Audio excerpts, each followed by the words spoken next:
сөз Кыргыз Республикасынын президентинин жана министрлер кабинетинин конституциялык сотундагы өкүлү Молдубаев Алмазбек Табылдаевичке берилет. Трибунага өтүңүз.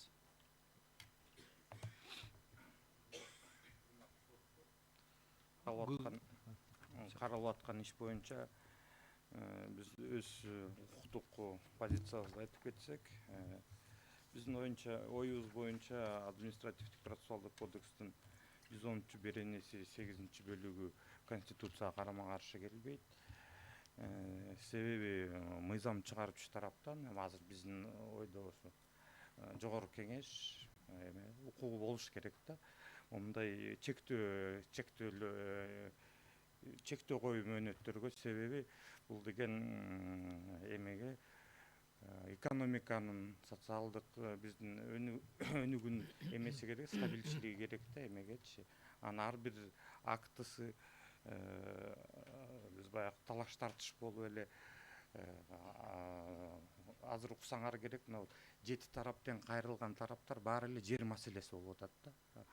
Ошо жер маселеси болгондо көп кишилер бияктан айтып атат, вот менин укугум бузулду, мисалы Жапаралиевдин иши боюнча укугум бузулду, мен жеримди алып коюптур депчи. Мисалы жерди баягы менчик болгондо бул деген укук, бирок бул менен бирге милдеттер болуш керек. Өз убактында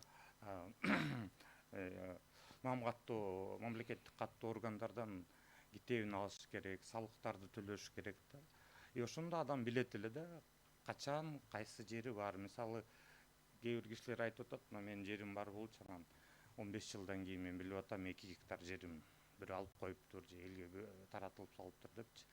Бул деген бул менен мисалы кишинин укугу бар ушу жерге, анын өзүнүн менчиги жайылтылат, бирок ошо менен бирге 15 жылдын ичинде налог төлөш керек эле. Налог төлөгөндө салык органдарга барат, киши налогун санатат.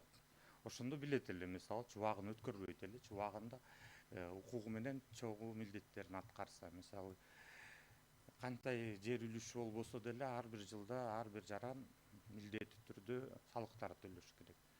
Анын кишилерди уксаң, азыр кээ бир эмелерде даже баягы эмелерден кызыл китептерин албаптыр, анан ушундай эмелер болуп атат да. Биз оюнча эмеде мүмкүнчүлүк болуш керек, чек